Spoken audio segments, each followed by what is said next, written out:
Hello, good morning mga kamamshi. Siyempre, another day, another mini vlog nga po tayo. Siyempre, today nga pala mga kamamshi, ay nagraket nga pala ako. Siyempre, yan, kailangan sa buhay yan. Siyempre, sa amo ko yan mga kamamshi at naglinis na nga pala kami. Siyempre, yan, may share nga pala ako mga kamamshi. Siyempre, bago kami pumunta dyan, grabe, ang kaba ko. Talaga sobrang kaba mga kamamshi dahil nung time na yon napapunta nga pala kami dyan sa racket ko ay sumakay nga pala kami ng jeep at talagang sobrang kabang-kaba ang mamshi. Siyempre, share ko pala mga mare. Muntik na nga pala kami mga kamamshi ng isang truck.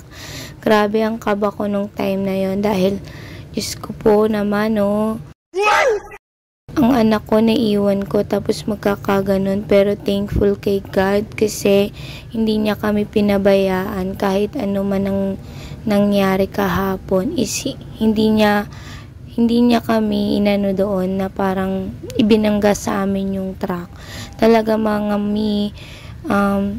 sinegway niya yung sasakyan niya pero muntik na talaga, pero thank you talaga kay Lord kasi hindi niya kami pinabayaan.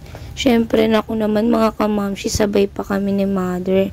Talagang iniisip ko talaga ang anak ko nung time na yon at nagdasal ako. At thankful ako kasi dininig naman ni God at hindi niya kami pinabayaan sa mga oras na yon.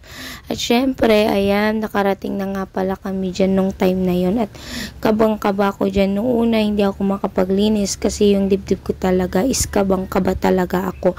At hindi ko alam kung anong mangyayari.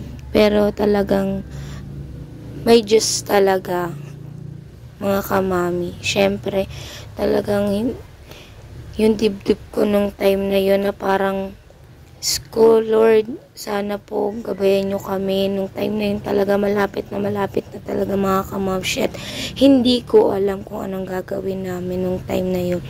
At nung time na naiwasan kami ng truck at thankful talaga ako dahil nga nakauwi kaming ligtas ng mga oras na yan. Syempre, ayan mga kamamshi, nagraket kami dyan ng aking madir. Syempre, dyan ako sa isang room at doon siya sa isang room. Syempre, para naman mabilis ang aming gagawin. Kasi kung hindi kami maghihiwalay ng linis, baka bukas pa kami matapos dito sa aming gagawin.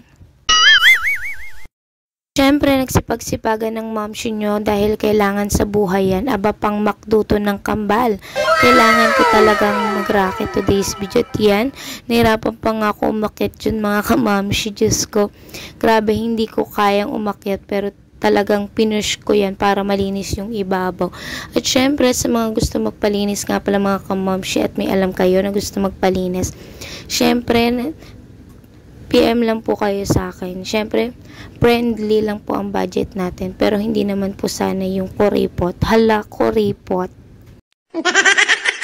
Siyempre, Diyos ko naman, kung kuripot ka, Diyos ko, wag na tayong maglinis sa'yo. Siyempre, lang yon mga kamamshi. At yan, baka lang po merong magpalinis or what. Pwede po ako. Yan, basta racket po ng marangal, siyempre ha.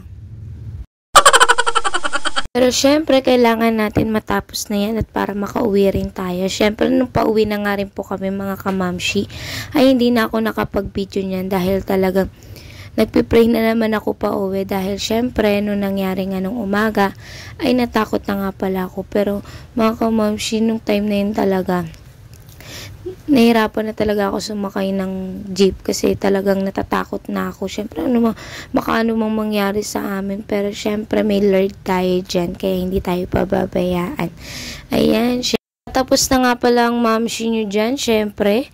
At kakain na nga pala tayo dahil tanghalian na.